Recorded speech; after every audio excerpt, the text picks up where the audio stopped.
ChatGPT Plus is free for college students through May. Here's the thing. You've got a lot to do between now and then. Studying for finals, writing papers, trying to keep your life on track. And ChatGPT can help with all of it. It can quiz you for your econ exam, make a study guide from your French notes, plan out your meals and study breaks. It can get really specific on how you like to learn. It can even help you come up with ways to stop procrastinating. So from now until summer break, take advantage of all the ways ChatGPT can make your life easier. Restrictions apply.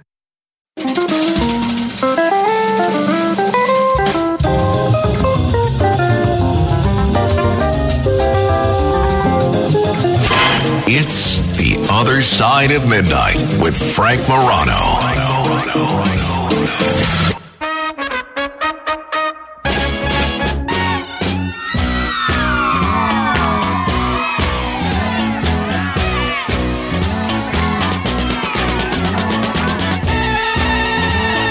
This is The Other Side of Midnight. I'm Frank Morano. Johnny Carson has long been one of the most fascinating figures in the world of entertainment. And as the years have gone by since he's left television, over 3 decades now, he has, I think, in some ways become even more fascinating. Let's start with the fact that unlike everybody else that leaves whatever they were doing at the top of their game, you could talk about Jon Stewart, you could talk about Richard Nixon, you could talk about Jerry Seinfeld, you could talk about anybody that makes a decision to leave. Well, in Nixon's case, maybe it wasn't entirely his decision. They almost all try to come back in some form or another. Not Johnny Carson. He went away and stayed away. What's even more interesting about him is he's now been off the air more years than he was on the air, at least as the host of The Tonight Show, and yet his cultural impact endures. Donald Trump recently mentioned him in a rally. I mean, is that happening with anyone else? People that have not been doing their thing in terms of entertainment, popular culture, especially entertainment and broadcasting. Has anybody not been on for over 30 years and still been mentioned as often as Johnny Carson has? I suspect not. Well, there is a new book out about Johnny Carson, and a lot of people are weighing in on this book. One of these people is my absolute favorite columnist to listen to when it comes to comedy and many things related to popular culture. We've chatted about Johnny Carson before. He is the critic-at-large for the culture section of the New York Times. He is a comedy columnist and a terrific author, the one and only Jason Zinoman. Jason, it's great to talk to you again.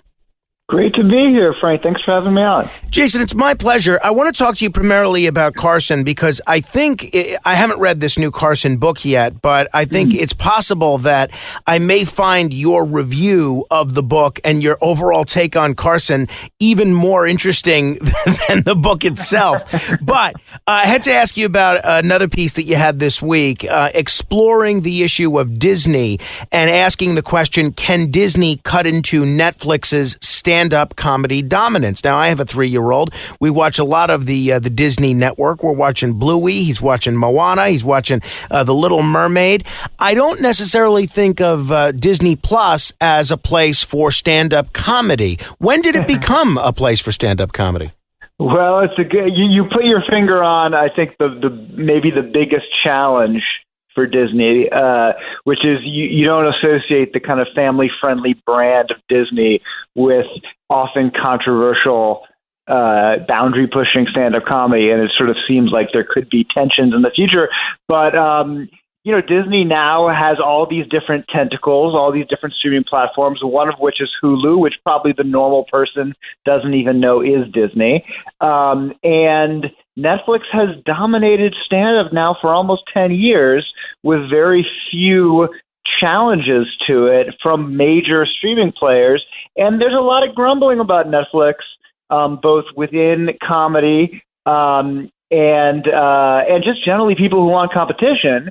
So I think Disney, although they waited a while, they now see an opportunity to take some of Netflix's market share with what they have is a kind of a coherent strategy, which is instead of sort of flooding the zone with content the way that YouTube does, they're going to come out with one big special a month and they plucked a bunch of Netflix talent like Bill Burr and Sebastian Maniscalco and Jim Gaffigan, and they're going to use all of the parts of the Disney empire, whether it's Good Morning America or Jimmy Kimmel or Monday Night Football or the Manning cast, and to promote in this case Jim Gaffigan, who's starting it out.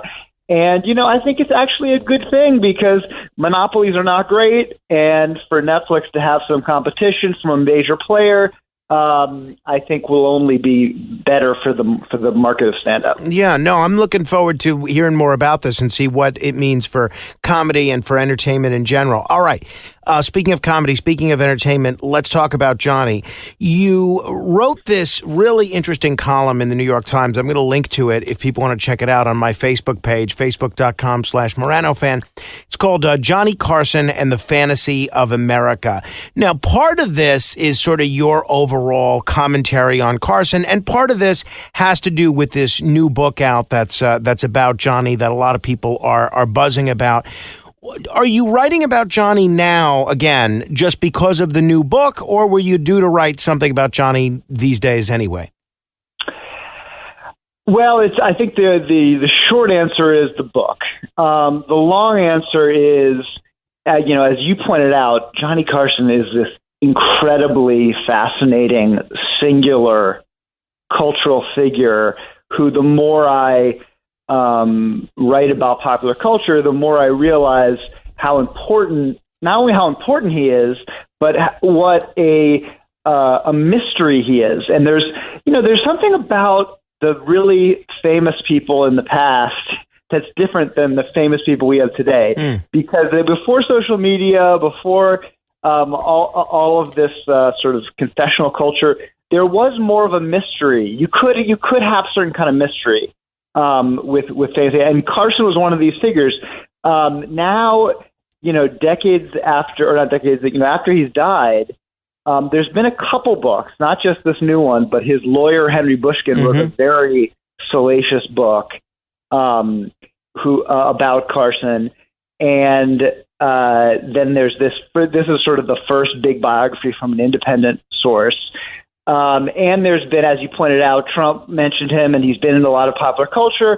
And so I felt it was a good time to look at what we now know about Carson, the private figure, and what we know about Carson, the public figure, and try to, the real purpose of it, because I actually wrote a piece over the pandemic, kind of rethinking the comedy of Carson, in that I actually didn't love Carson when I was a kid because I saw him sort of at the tail end of his career. And over the pandemic, I found myself watching him to kind of soothe my nerves. A lot of people were sort of watching comfort food culture, and I actually really developed an appreciation for what he did. This piece is more about why was Johnny Carson the most popular man in arguably the history of television. It sounds like an exaggeration, but if you look at the numbers, it's staggering the amount of people who watch the Academy Awards now watched him every night. It is absolutely incredible. At 30 minutes after the hour, this is The Other Side of Midnight.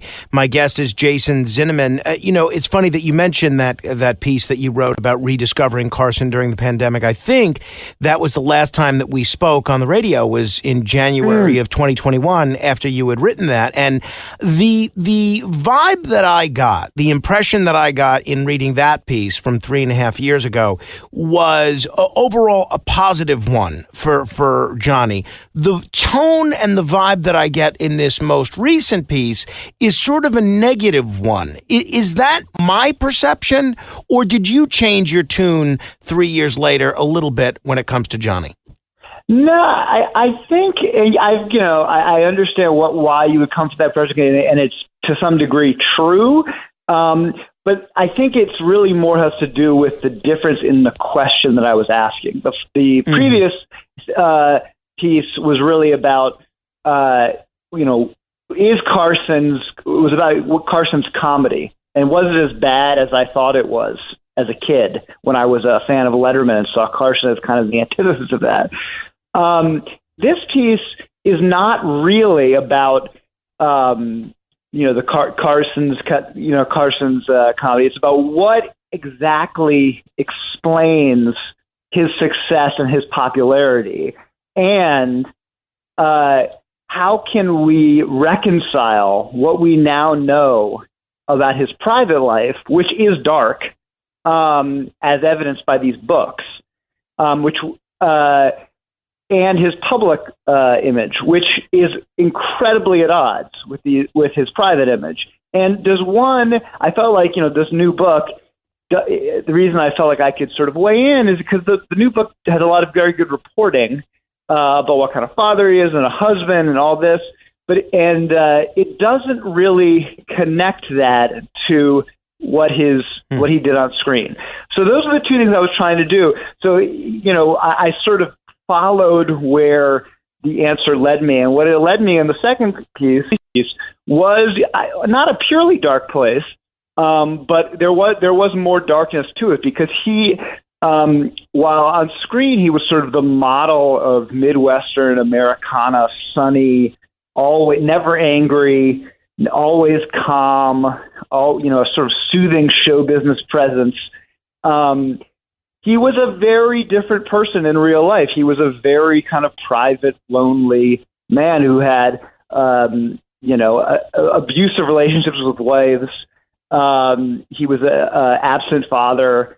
It's fascinating to me that this kind of patriarch of television, was somebody who, you have this portrait of his kids writing. The guy who wrote this book got a message from his son, who wrote about watching the Tonight Show and feeling jealous of the guests, of the attention Carson put on his guests, because he didn't get any of that. And the jokes that Carson made, Carson would make a lot of jokes about his divorces, and I remember enjoying them. Remember that, and I thought, he probably normalized discussion of divorce more than any other figure in the culture. But the books give you a different perspective on that. It gives you his wife's perspective on it, and where Carson always portrayed himself as like the victim of these stories of his wife taking all his money. There's definitely a much darker side of that, which also has an impact on the culture. I mean, one thing I point out is that Carson's attitude towards women in comedy was sexist, not just for his time, but was just full stop sexist, and that had an impact on who he booked. He booked many more male comics than female comics, great comics of the time, like Elaine Boozler, who were widely regarded as a top comic at the Comedy Store and in clubs. Wasn't booked by Carson because he didn't like he thought women who were sort of more aggressive were trying to act like a man. So that's the kind of thing where he was such a powerful gatekeeper that kind of thing has an impact on the culture, not only then, but generations forward. So this is a long-winded way of saying what Carson was like both privately and publicly still has a big impact on the world now. If you're just tuning in, I'm Frank Morano. This is The Other Side of Midnight. My guest is Jason Zinoman, who also, by the way, wrote a terrific book about David Letterman. If you're interested in the late-night talk show historical landscape, that's definitely required reading. Carson was criticized for avoiding politics and controversy, reflecting culture more than challenging it. Was his approach a lost art of unifying entertainment, or was it a missed opportunity to push the cultural conversation forward during tough times in American history? I think it was both. I think it is, there's no, it was fascinating. His show was on during this period of incredible tumult, the late 60s and the 70s of the counterculture movement and Vietnam and, all these assassinations. But his show provided an escape from that. And it provided sort of this sort of showbiz, aspirational kind of party. And I think that's, people wanted that. That's a good thing. It also, of course, missed the opportunity that was taken up by shows like Dick Cavett's show, and which did dig into these issues. And I think he was very harshly criticized by critics at the time. he was seen as kind of less serious. But I think looking back on it now, he stands out as being, as you put it, like it's a lost art, that everything is so politicized, that having somebody who kind of steps around it and finds like kind of a relatively neutral ground is more rare. And I think a lot of people look for that. And it's why the people still watch Carson to this day. He's on every day, reruns of the show. Clorox Sentiva smells like grapefruit. Cleans like Clorox. And feels like...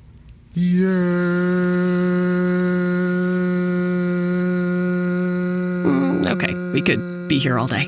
Try Clorox Sentiva for a trusted clean with long-lasting freshness. Also available in lavender and coconut. Use as directed. Home means something different to everyone. But with Rocket Mortgage, home can mean even more. It can mean a college education, taming your high-interest debt, even a renovation. We've made it easier than ever to use your home equity. That home you worked so hard for, now it can work hard for you.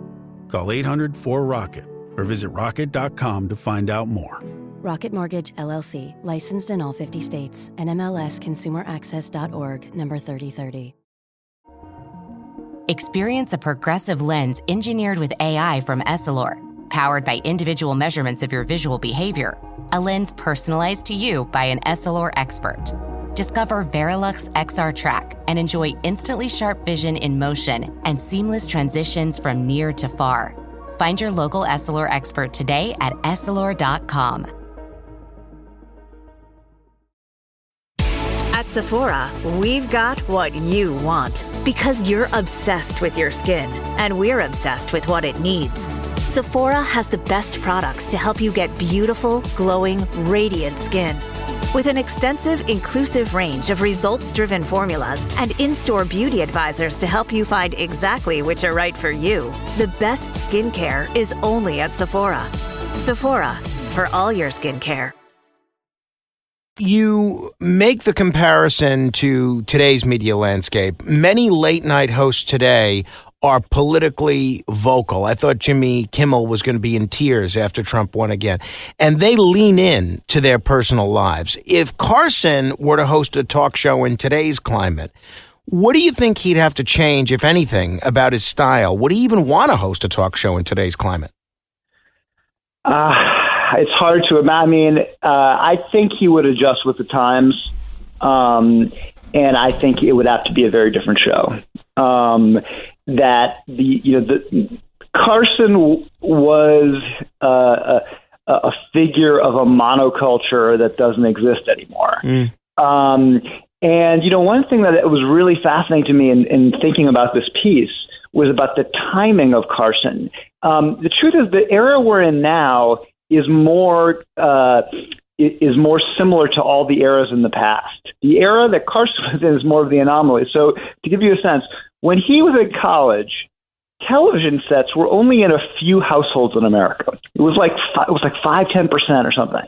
And by the time he started his career, there was this huge sea change where it went to half of the country having television sets. Right now, it's probably like 95% or whatever it is, 99. But there was this big change where television basically began at the same time Carson did. So his timing was perfect, and it was just as perfect when he left, because as you pointed out, he left and didn't come back. And when he left, right before the culture fragmented, a million of these cable stations, the internet, all of these different places taking market shares away, which incentivized people to get more narrow, this is the right, Joe Rogan's for the right, Stephen Colbert's for the left.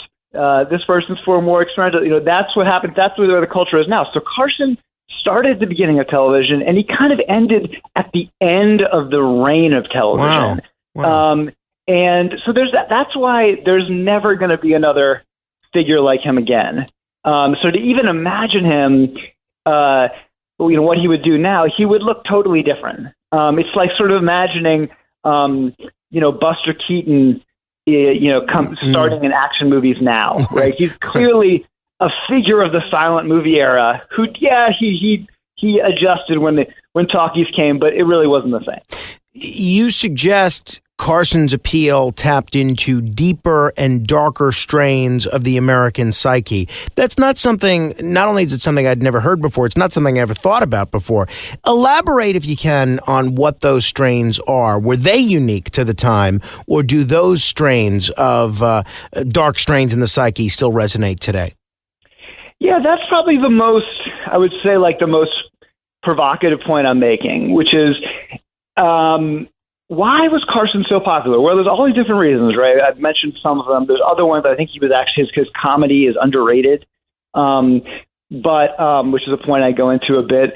But also, I think there was a sense of like the world that he presented did have a kind of politics. It was a world in which the women on his show were either sexual objects, they were leered at, or they were talked to about their kids. The men were dominated. There was and Carson was the power, and you had Ed McMahon as the yes man. And Ed McMahon knew, you could read his book, he knew his job was to be in his place, to be like a supplicant for Carson, not to be too funny. You see shows like Larry Sanders has really sent this up quite well. So it's this sort of aspirational kind of male fantasy of this cool, poised guy. So that, when you think about the time in which it was being on TV, there was all this change going on in the world, both in feminism and race relations and the role of young people. And then you would go to the Tonight Show and you would get an escape from that. It would be back sort of in the Mad Men era. So some of those, what I think it is like kind of a conservative fantasy that he presented that is part of the popularity of the show. And I'm not only criticizing this, I'm also just this is just an explanatory point to say that was one of the reasons for his popularity is the sort of comforting presence. He wasn't out to challenge things that you thought. From the right or the left or whatever, he was out to present the sort of nostalgic vision of an earlier world. And I think that goes some ways to sort of explaining, why he was so central and appealed to so many different kinds of people. You highlight Carson's role in turning Uri Geller's infamous failure into compelling television. I've talked about this with Geller before, who's been a guest on the show several times. Uri was telling me you don't feel strong tonight. I don't feel strong. It's not all tonight. Right now, I'm feeling being pressed, and then I can't. Well, I'm not trying to press you. I really not. No, you're only telling me. Well, will you try that or that? Well, I thought that was the idea of. No, I'm not trying to put you down. I didn't mean that patronizingly at all, because I have seen you on shows, and I thought the idea was to show, if you possibly could, some of the things that you claim you can do. And I certainly don't want to press you. And if you don't feel like you can't do it tonight, or don't wish to try, I certainly don't want to make you feel uncomfortable. I'm not trying to be skeptical. I would love to see these things. I really would. Right. Is there anything else that appeals to you? Now, if I'm pressing again... How much of that moment was a deliberate display of Carson's skill, and how much was luck or instinct? Well, that's a great question, and it depends who you ask. I mean, this is another example where I sort of a little bit of a counterintuitive point I'm making, because Carson, reputation is one where, he's not challenging his guests. He's sort of, everything I've been saying so far, which is that he's an escapist here, but he also knew he was a showman who knew when to go for the kill. And in this case, to answer your question, there's a bit of a disagreement. There's no question that people on his show reached out to, Mr. James Randi to find out how to stymie this trick that Geller was doing. And they arranged the props on the set in such a way to make sure that he couldn't do it. Now, how much Carson was aware of all that, there's so that we could get into that. There's some dispute over that, but it's certainly my guess. There's a lot of evidence that he knew what was. I mean, hard to imagine he would. He was an amateur magician, and certainly once Geller started to fail on air, Carson didn't cut away, didn't go to commercial. He saw an opportunity. He dragged it out, and what I try to do in the piece is display that this is a demonstration of Carson's incredible skill and charisma. I say the real magic trick here is Carson managed to make himself look like a kind, generous host in this moment when, the show is absolutely humiliating Geller. And he's doing it with the lightest of touches. It's a brilliant performance. It's a brilliant performance of a kind you don't usually think of Carson giving, because it's actually quite aggressive. And, it made for riveting television. Now, a lot of magicians are grateful to Carson for this because they thought Geller was a fraud who was getting away with something. And they thought, Carson was providing a corrective. Now, so that's another element of this. But it's a fascinating moment, and it didn't, as you know, it didn't stop Geller's career. If anything, there's some people who think it helped his career. Oh yeah, Geller himself has told me that. I mean, again, who knows if that's accurate? But that's what the spin that Uri tries to spin on it. Lastly, Jason, you mentioned that Carson once turned down the Gene Wilder role in Blazing Saddles. That he also turned down the Jerry Lewis character in The King of Comedy. Both of those characters are great, but you could almost see Johnny playing them. Why did Johnny have so little interest in doing things other than host a talk show? He didn't do personal interviews. He didn't do acting. Why?